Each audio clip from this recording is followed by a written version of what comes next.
목사가 설교를 늘 하지만 때로는 설교가 무엇인지 모르고 설교할 때가 있습니다. 교인들도 늘 설교를 듣지만 설교를 듣는 자리가 어떤 자리인지 모르고 들을 때가 많이 있습니다.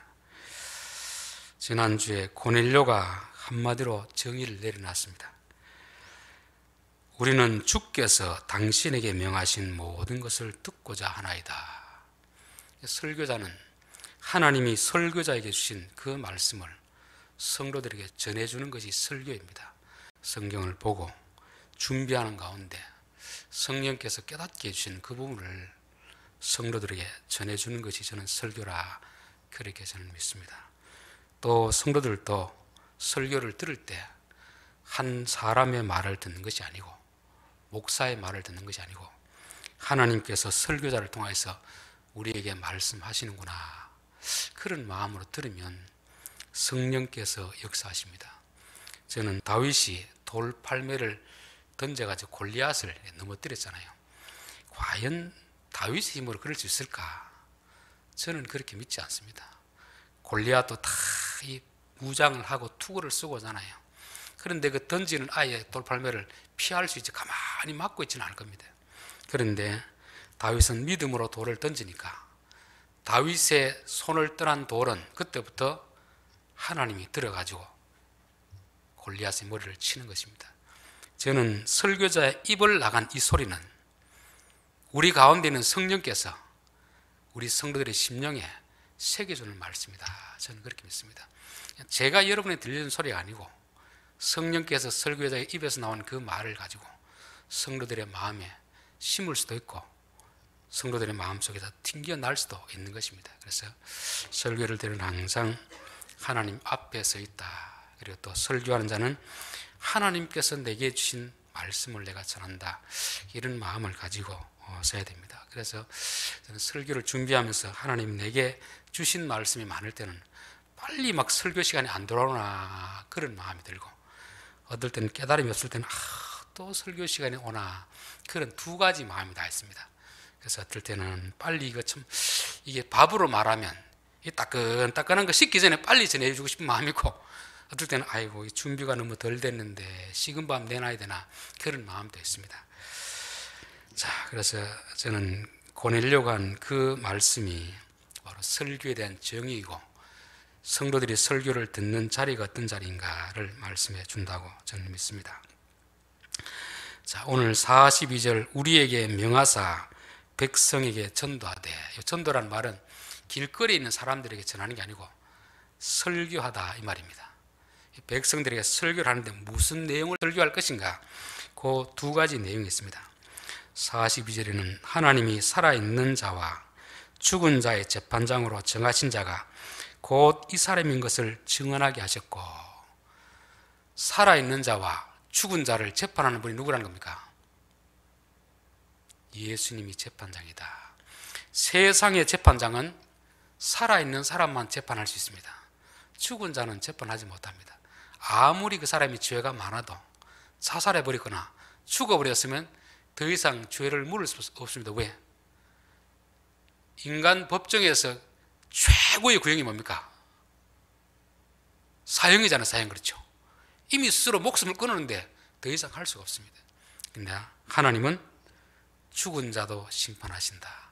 최종적인 지옥 가는 것이 있기 때문에 이 예수님의 재판하고 세상의 재판은 본질적으로 다르다는 걸 알아야 됩니다. 유대인들이 예수님을 왜 핍박했을까요?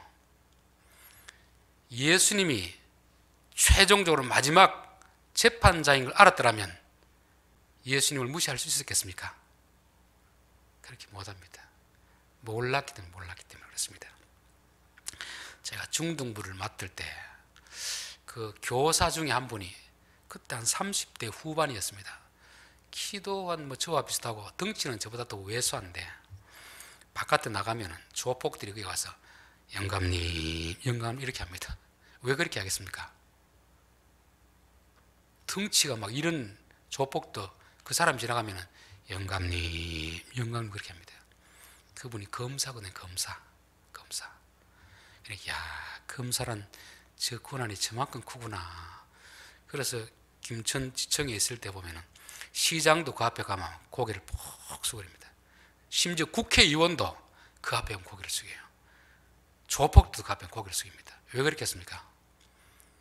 그 사람은 감옥에 넣을 수도 있고 뺄 수도 있고 죄가 있어도 검사가 죄 없다면 끝나는 겁니다. 근데 죄가 없어도 잡아 넣으려고 하면은 잡아 넣을 수가 있습니다. 그러니까 검사라든지 판사가 그만큼 무서운 거 아닙니까? 그 사람이 우리보다 뭐 힘이 세다고 무섭겠습니까? 돈이 많다고 무섭겠습니까? 아무리 돈이 많아도 권력이 있어도 검사와 판사를 두려워하는 이유는 대통령도 판사들이 감옥에 넣잖아요. 검사들이 잡아가지고 감옥에 넣잖아요. 그렇기 때문에 그만큼 무서운 자리가 바로 재판장입니다. 재판장. 유대인들은 예수님이 재판장인 줄 몰랐습니다. 이들이 만약에 예수님이 산자와 죽은 자의 재판장이라 알았으면 그 앞에서 벌벌 떨어야 마땅한데 그걸 몰랐기 때문에 그런 죄를 짓게 되는 것입니다. 자, 그렇다면 세상 사람들도 최종적으로 우리가 마지막 날 예수님이 재판장인 걸 알면은 안 믿을 수가 없을 텐데 사람들은 그걸 모르기 때문에 안 믿고 있는 것입니다. 우리가 우리에게 이 비밀을 가르쳐 준 것이 얼마나 큰 복음입니까? 그렇죠? 누가 우리를 재판하는가를 알고 믿는가 하고 모르고 믿는가 하고는 천지차입니다. 누가 재판장이라는 겁니까? 우리가 믿는 예수님이 재판장이다 하는 것입니다. 근데 예수님이 재판장 같으면 이분이 판결을 할 때 어떤 조건 하는가 이걸 알아야 되잖아요. 그렇죠? 예수님이 어떤 기준을 가지고 재판하는지 그걸 알아야 되는데 그거를 모르면 예수님이 재판장인 거 100번 알아도 아무 소용이 없습니다. 자, 우리 마태복음 7장을 가봅시다. 마태복음 7장 22절입니다. 그날에 많은 사람이 나더러 이르되 주여 주여 우리가 주의 이름으로 선지자 노릇하며 주의 이름으로 귀신을 쫓아내며 주의 이름으로 많은 권능을 행하지 아니하였나이까 하리니 그때 내가 그들에게 밝히 말하되 내가 너희를 도무지 알지 못하니 불법을 행한 자들아 내게서 떠나가라 하리라. 주여 주여 하는 것은 그분이 주권자거든요. 주권자. 이렇게 부른다는 건 예수님을 아는 사람일까요? 모르는 사람일까요? 예수님을 아는 사람인데 뭘 모르느냐 하면은 예수님은 아는데 예수님이 재판하는 기준을 모릅니다. 기준. 그들은 자꾸 뭘 자기가 한 것을 가지고 그분 앞에 서려고 하는 것입니다. 세상은 사람을 판단할 때요. 세상 법이라는 것은 결과입니다. 결과.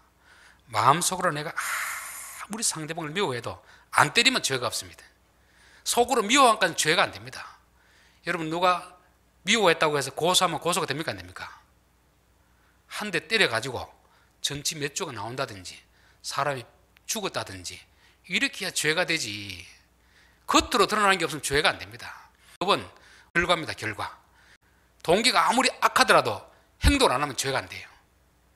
그래서 세상 기준은 결과가 있는가 없는가. 그 상대방이 나를 막 약 올려가지고 내가 성질을 때려도 이거는 내가 잘못입니다. 왜? 결과가 중요하니까. 세상은 항상 결과를 가지고 말합니다. 그래서 세상 법정에 호소할 때는 감정 가지고 아무리 이야기도 안 됩니다. 겉으로 드러난 결과가 있어요. 증거가 있어요. 증거. 그래야 죄가 성립되지.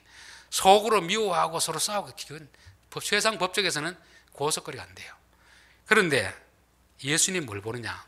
결과를 보다도 과정을 봅니다. 과정. 그래서 불법을 행한 자들아. 그러니까 예수님이 보는 기준하고 사람들이 보는 기준이 다르다는 것을 우리가 먼저 알아야 됩니다. 자, 25장으로 가겠습니다. 25장, 마태복음 25장. 마태복음 25장 31절. 인자가 자기 영광으로 모든 천사와 함께 올 때 자기 영광의 보호자에 앉으리니. 뭐 하기 위해서 보호자에 앉겠습니까? 세상을 재판하기 위해서 앉으리니. 모든 민족을 그 앞에 모으고 각각 구분하기를 목자가 양과 염소를 구분하는 것 같이 하여 양은 그 오른편에 염소는 왼편에 두리라 되어 있잖아요. 이때 예수님 최종적인 심판할 때 양에 해당되는 사람은 오른쪽에 두고 염소에 해당되는 사람은 왼쪽에 두는 것입니다. 자, 그런데 37절 이에 의인들이 대답하여 이르되 주여 우리가 어느 때에 주께서 줄이신 것을 보고 음식을 대접하였으며 목마르신 것을 보고 마시게 하였나이까. 너희는 착하다, 오른쪽에 서라, 이러니까 주님, 저희들이 뭐 잘한 게 없습니다. 이 사람들 알고 있습니까? 모르고 있습니까? 예수님이 보는 기준을 모르고 있습니다. 근데 이 사람은 모르는데도 예수님이 딱 보는 기준을 가지고 행동했습니다. 예수님이 요걸 볼 것이다는 몰랐어요. 몰랐는데 예수님이 보는 정확한 그 기준을 가지고 살았던 것입니다. 그 뒤에 44절 보십시다. 44절. 그들도 대답하여 이르되 주여, 우리가 어느 때에 주께서 줄이신 것이나 목마르신 것이나 나그네 되신 것이나 헐벗은 것이나 병드신 것이나 옥에 갇힌 것을 보고 공양하지 아니하더이까. 이 사람을 또 모르는 건 마찬가지입니다. 그렇죠? 모르는 건 똑같은데 앞에 사람은 예수님이 뭘 좋아하는지를 모르고 그냥 하다 보니까 좋아하는 일을 하게 됐습니다. 이 사람은 예수님이 뭘 싫어하는지를 모르고 하다가 악을 저지르는 거죠. 얼마나 억울하겠습니까? 나름대로는 열심히 산다고 살았는데 재판하는 사람들의 그것을 모르니까 결국은 심판대 가서 한 사람은 유죄, 한 사람은 무죄로 나오는 것입니다. 우리가 예수를 믿으면 첫 번째 알아야 될 것은 예수님이 최종적인 재판장이 되신다는 걸 알아야 되고, 그 다음 뭡니까? 이분이 도대체 뭘 보고 재판하는가? 기준이 뭔가? 기준을 알아야 되잖아요. 그래야 우리가 그분 재판 쓸 때 의로운 자로 인정을 받아가지고 천국 가야지. 나는 널 모른다, 떠나가라 이러면 이거는 뭐 아예 안 믿은 사람보다도 더 불행이잖아요. 그렇죠? 예수를 믿으면 바로 믿어야 됩니다. 바로 알고 믿어야 되는 거죠. 예수님이 재판장이 되신다. 그리고 그분의 기준이 뭔가를 알고 믿어야 됩니다. 그래서 오늘 앞에 두 군데 찾아본 것은 둘 다 기준을 몰랐습니다. 근데 오른쪽에 간 사람은 몰랐는데도 들어가게 됐습니다. 왜 그렇습니까? 자기가 한 것이 아니고 자기 마음에 성령의 감동을 따라 하다 보니까 선을 행하게 된 것입니다. 이 악한 사람은 자기 생각대로 한다고 했는데 이게 악한 것이 되는 것입니다. 자, 요한복음 우리가 16장으로 가봅시다. 요한복음 16장 7절. 그러나 내가 너희에게 실상을 말하노니 내가 떠나가는 것이 너희에게 유익이라. 내가 떠나가지 아니하면 보혜사가 너희에게로 오시지 아니할 것이요 가면 내가 그를 너희에게 보내리니. 요 보혜사가 누굽니까? 눈에 보이지 않는 성령님이 우리 마음에 오신다는 것입니다. 그분이 와서 뭐를 하느냐 보니까 그가 와서 죄에 대하여, 의에 대하여, 심판에 대하여 세상을 책망하시리라. 이렇게 되는데 요 책망하다는 뜻은 폭로하여 들추어낸다. 그러니까 요건 잘못된 것이다, 들추어내가지고 고쳐주는 것을 책망한다, 이렇게 말하고 있습니다. 자, 뭐에 대해서 책망하는가? 죄에 대하여라 하면 그들이 나를 믿지 아니하며, 의에 대하여라 하면 내가 아버지께로 가니 너희가 다시 나를 보지 못하며, 심판에 대하여라 하면 이 세상 임금이 심판을 받았음이라. 이 성령이 우리에게 와서 죄가 무엇인지, 의가 무엇인지, 심판이 무엇인지를 가르쳐 주겠다는 것입니다. 그 말은 지금까지 우리는 제대로 알고 있다는 말입니까? 잘못 알고 있다는 말입니까? 잘못 알고 있다는 거죠. 너희들 그렇게 알고 있으면 안 된다, 요렇게 알고 있습니다. 요렇게. 왜냐하면 예수님이 최종적으로 재판하실 때 요 기준을 가지고 하기 때문에 요렇게 알고 있어야지, 이렇게 잘못 알고 있으면 안 된다는 것을 가르쳐 주는 것입니다. 우리는 죄라고 하면 뭘 죄라고 얘기합니까? 남을 때려가 폭행하고 살인하고 간음하고 도둑질하고 악을 행하고, 결국 우리가 한 어떤 행동, 나쁜 행동을 죄라고 얘기합니다. 그렇죠? 근데 요거는 어디 기준이라고 했습니까? 세상 재판장에 갈 때 적용되는 기준이 그것입니다. 근데 하나님 나라의 재판장에서는 그 기준을 가지고 보는 게 아닙니다. 그 기준을 가지고 죄에 대하여라면 그들이 나를 믿지 아니하며, 예수님을 믿지 않는 것을 뭐라는 겁니까? 그게 죄라는 거죠. 죄. 여기서 예수님 믿지 않는다는 것은 결국 무슨 뜻이냐면 예수님을 재판장으로 안 믿는 것입니다. 재판장으로. 그럼 누가 재판장이 되는 거죠? 자기가 재판해요. 자기가 임금이 되는 것입니다. 그래서 자기 기준을 가지고 다 판단 내리는 거죠. 저 사람은 이게 나쁘고 이 사람은 이게 나쁘고 저게 나쁘고, 자기는 다 옳은 것입니다. 예수님을 안 믿는다는 것은 단지 교회 안 나온다는 것이 아니고, 교회 몇 번 나와도 어떤 행실에 대해서 예수님의 판단을 따라가느냐, 자기 판단을 따라가느냐, 거기에 달려 있습니다. 여러분, 절대 내 기준을 가지고 남을 함부로 판단하면 안 됩니다. 그것은 하나님이 판단할 문제지. 그래서 이 결론은 하나님께 예수님께 맡겨야 됩니다. 예수님이 어떻게 보느냐가 중요하지. 사람들은 자꾸 자기 기준을 봐. 저 역시 마찬가지거든요. 어떤 사람을 볼 때 내 기준을 가지고 저 사람은 왜 저럴까? 저 사람은 왜 저럴까? 그게 결국 뭐라는 겁니까? 죄거든요. 죄. 그렇죠. 결국 선악과를 따먹는다는 것은 자기가 주인입니다. 예수님의 기준을 따르지 않고 자기 기준으로 살아가는 것입니다. 그래서 이 분쟁이 있는데 보면은요, 항상 자기가 잘못했다고 하는 사람은 없습니다. 자기는 다 옳고 상대방만 다 틀렸다고 하는 것입니다. 이게 결국 예수님을 안 믿는 것이고 자기를 믿는 것이죠. 그래서 성경에서 특별히 말하는 것은 기준을 하면서 또 관계를 말합니다. 관계. 관계를 깨뜨리는 게 뭐냐면은 죄입니다. 죄가 관계를 깨뜨리고 또 관계를 깨뜨리는 게 죄입니다. 선악과 먹은 게 이게 죄가 아니고 선악과를 먹음으로 해서 자기가 주인이 되니까 하나님과 관계가 깨어져 버리잖아요. 이게 죄가 되는 것입니다. 그래서 우리 성도들은 남을 때리고 도둑질하고 이런 것도 중요하지만 왜 남을 때리는 게 죄가 되겠습니까? 맞은 사람하고 때리는 사람은 관계가 깨어져 버리잖아요. 그렇죠? 남의 흉을 보면은 왜 죄가 되겠습니까? 그게 세상으로는 법적으로는 그렇게 큰 죄가 되지 않습니다. 남의 흉을 보면은 그 대상자가 마음에 분노를 일으킵니다. 그러면 이게 죄가 되는 거예요. 죄가. 그렇죠? 그래서 우리는 항상 내가 하는 행동이 예수님 보기에 죄인가 아닌가를 생각해야 됩니다. 세상 사람으로 기준으로는 우리는 나름대로는 그래도 어렵다고 여기잖아요. 남의 해코지 안 하고 살인하지 않고 도둑질하지 않고 간음하지 않고 적어도 그 정도는 살잖아요. 그거는 세상 기준이지 예수님 기준은 그게 아니라는 것입니다. 죄에 대하여 하며 나를 믿지 아니하며, 단순히 교회 안 나온다는 말이 아니고 교회 나와서도 누굴 믿어야 됩니까? 예수님이 최종적인 재판장입니다. 예수님의 기준을 따라가겠습니다. 이게 의고, 죄라는 것은 내 기준을 가지고 항상 자기 기준을 가지고 남을 판단하고 평가하고 이게 것입니다. 그래서 로마서도 보면 너희들 왜 믿음이 약한 자를 자꾸 판단하느냐, 하나님이 그를 받으시는데 너가 하나님이냐 그렇게 묻잖아요. 그게 죄가 된다는 것입니다. 그래서 우리는 항상 이 모든 일에 대해서 하나님이 판단하실 것이다. 예수님이 어떻게 보는가 이게 중요하지, 내가 그 사람을 어떻게 보느냐 중요하지 않습니다.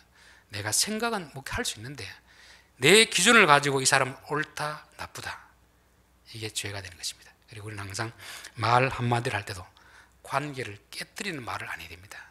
그게 죄가 되거든요. 관계를 화목하게 하는 것이 의가 됩니다. 의. 그렇죠? 그래서 항상 죄가 뭔가 의가 뭔가 우리가 그 개념을 알아야 됩니다. 자, 의에 대하여 하면 내가 아버지께로 가니. 자, 죄는 예수님을 안 믿는 것이 죄입니다. 그렇죠? 결국 예수님을 재판장으로 안 믿고 누가 재판장이 됩니까? 자기가 재판장이 되는 거예요. 자기가 모든 일에 자기가 기준이 돼가지고 남을 판단하는 것이 죄가 되는 것입니다. 그런데 의는 뭐냐면 아버지께로 가는 것이 의다는 것입니다. 결국 아버지께 간다는 것은 아버지의 관계가 좋아진다는 거죠. 아버지를 떠난다는 것은 관계가 멀어지는 거, 깨어지는 거잖아요. 그렇죠? 그런데 둘이가 뜻이 다르면 갈 수 있을까요? 없을까요? 자녀가 아버지의 뜻을 따라야 아버지한테 가는 거지, 아버지의 뜻이 반대가 되면 가출해 버리잖아요. 항상 우리는 의라는 것도 그렇고 죄라는 것도 그렇고 관계입니다. 관계. 부부의 관계가 좋으면 의가 되는 것입니다. 의. 관계가 깨어지면 죄가 되는 것입니다. 하나님과도 마찬가지입니다. 하나님을 의지하지 않고 멀리 떠나버리는 게 죄입니다. 죄. 하나님께 가까이 나오는 것이 의가 되는 것입니다. 그래서 세상 기준하고 성경이 이렇게 다르다 하는 것입니다. 심판에 대하여도 마찬가지. 심판에 대하여 하면 세상 임금이 심판을 받았습니다. 우리는 세상 임금이라 하면 자꾸 대통령, 왕을 생각하잖아요. 물론 그들도 해당될 수 있습니다. 근데 그게 그렇게 생각하면 뭐가 문제냐면 나는 쏙 빠져버립니다. 그렇잖아요. 나는 쏙 빠져버리잖아요. 근데 여러분들이 지금 왕노릇 하고 있습니까? 안 합니까? 집에서는 아버지가 왕노릇 합니다. 어떨 때는 부인이 왕노릇 할 때도 있고 남편이 왕노릇 할 때도 있고 교회에서 어떤 사람이 왕노릇 할 때 있습니다. 그게 임금입니다. 임금. 성경에 분명히 높아지고자 하는 자는 하나님이 낮추신다고 했습니다. 낮아지는 자는 높이신다고 했습니다. 그래서 우리는 임금이 너무 되려가면 안 됩니다. 하나님 높여주셔도 주여 저는 부족합니다. 저는 종입니다. 어린아이와 같습니다. 낮은 자로 섬기겠습니다. 이렇게 해야지. 하나님이 높여주지도 않는데 자기가 마치 대단한 것처럼 높아져가지고 하늘처럼 그렇게 하면 심판받는 사람입니다. 여러분 절대 스스로 높아지려고 하지 마십시오. 하나님이 높여주더라도 겸손하게 주여 저는 부족합니다. 이렇게 해야지. 하나님이 높여주지 않는데 자기가 마치 모든 것처럼 다 된 것처럼 주인 행사하면 심판받는 것입니다.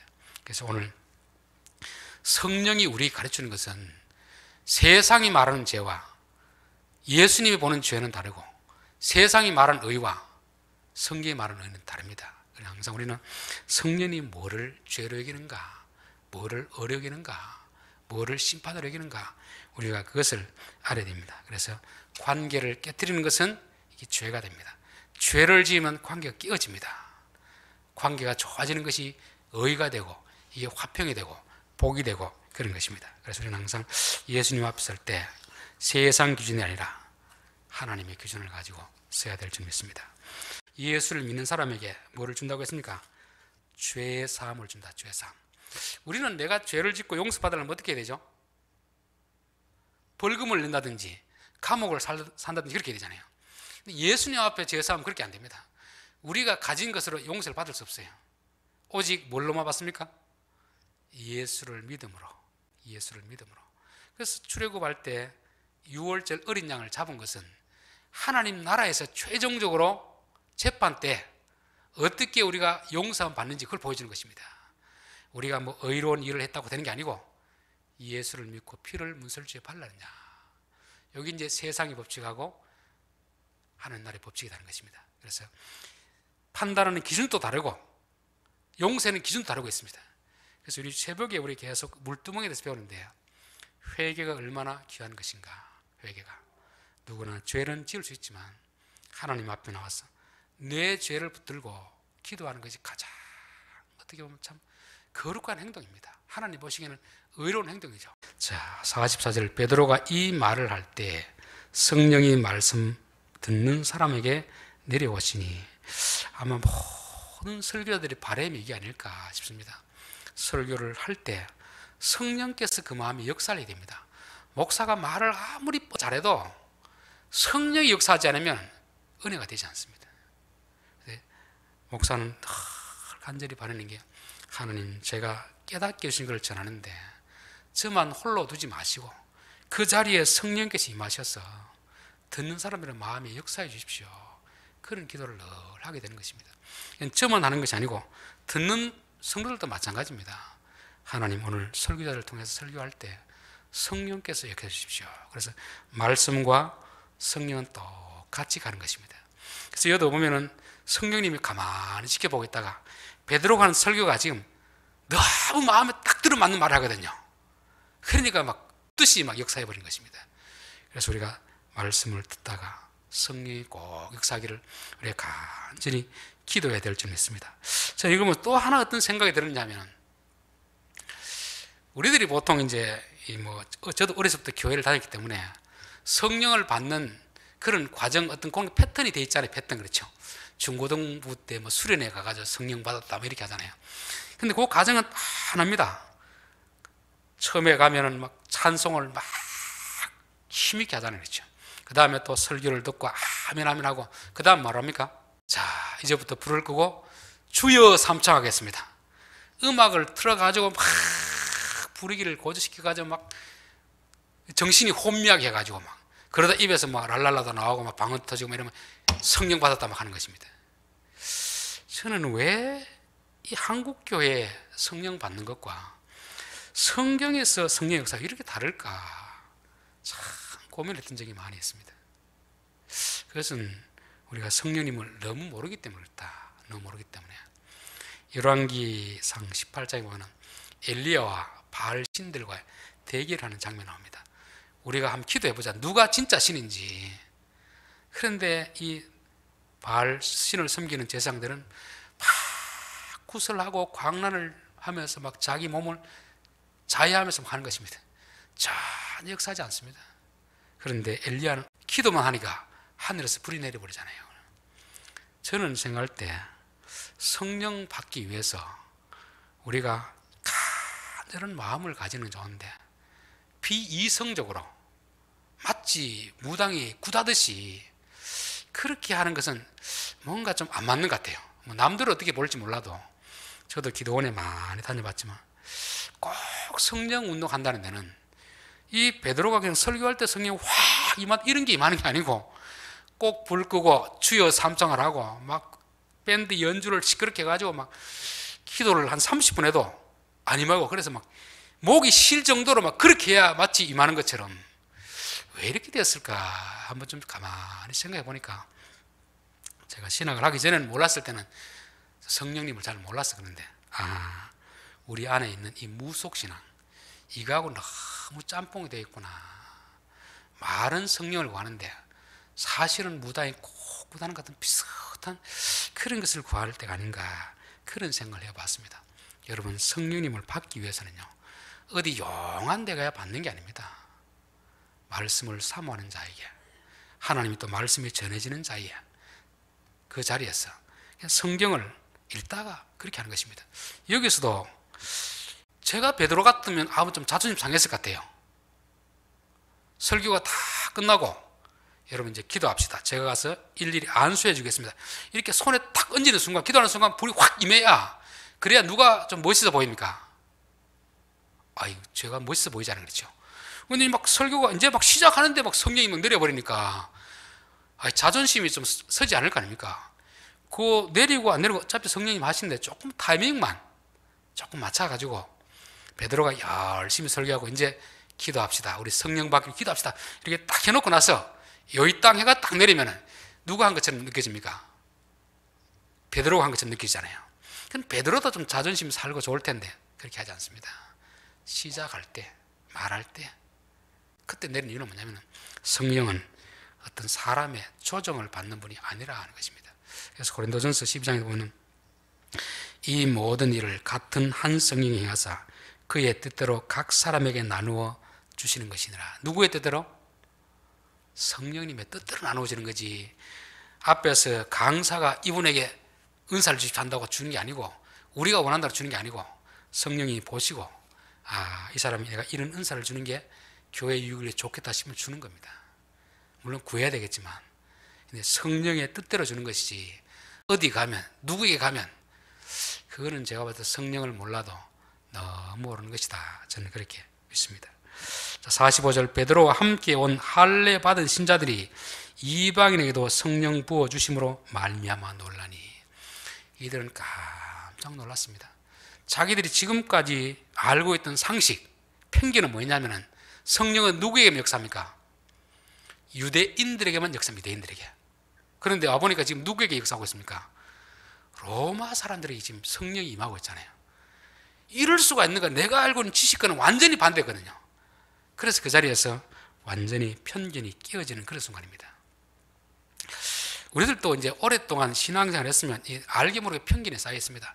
또 장로교 신자들은 장로교만의 편견이 있습니다. 순복음 신자들은 순복음만의 편견이 있습니다. 근데 그 반대되는 우리가 알고 있는 반대되는 그런 상황을 한 번씩 경험해 봐야 됩니다. 내가 알고 있는 지식이 내가 우물한 개구리였구나를 알아야 되는 것입니다.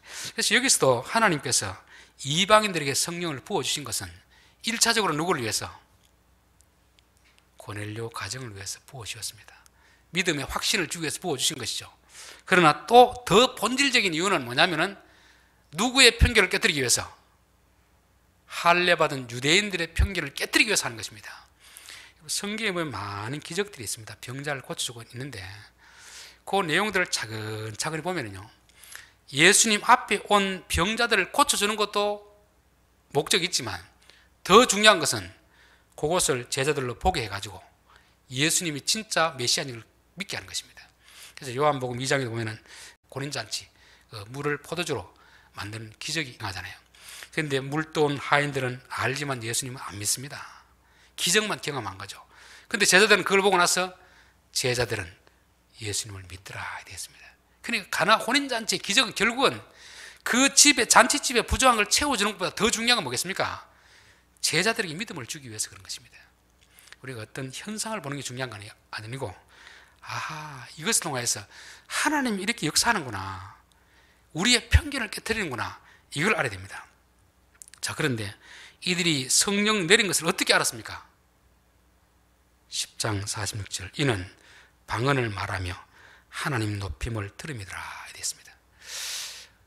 이제 사도행전과 고린도전서의 방언이 나오는데, 제가 아는 이상은 사도행전의 방언과 고린도전서 방언은 저는 다르다고 봅니다.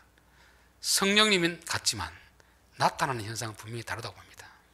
그러면 사도행전 2장에 나오는 방언하고 오늘 10장에 나오는 방언하고는 같겠습니까? 다르겠습니까? 오늘 이 방언에 대한 논쟁이 계속 나타나는 게, 자꾸 고린도 교회에 나타나는 방언을 사도행전에 갖다 붙이는 것입니다. 근데 분명히 사도행전 2장의 방언하고 고린도의 방언은 틀립니다. 사도행전 2장의 방언은 다른 언어들로 말하더라. 그러니까 성령이 말하게 하심을 따라서 내가 배우지 않는 언어로 말하는 것입니다. 그러면 또 2장하고 10장하고 또 자꾸 다른 걸 생각합니다. 2장은 그렇다 치더라도 10장은 오늘 우리가 하는 방언이 아니겠느냐. 그래서 세례받을 때 방언을 받아야 성령 세례받았다고 하는 것입니다. 47절 보면은, 이에 베드로가 이르되 이 사람들이 우리와 같은 성령을 받았으니, 만약에 다른 것이었다고 하면은 그 사람 무슨 생각했겠습니까? 그러면 그렇지, 그러면 그렇지, 하나님이 예루살렘에 주신 은사와 이방인에 주신 은사는 다르다, 그랬더라면은 이런 편견이 깨어질까요? 안 깨어질까요? 안 깨집니다. 예루살렘에서 받았던 그 성령과 그 방언이 여기 이방인에게 똑같이 임한 것입니다. 똑같이 임한 것이. 그래서 이들의 편견을 완전히 깨뜨리게 되는 거죠. 그래서 저는 이 방언은 성령이 말하게 하심을 따라서 말하는 것입니다.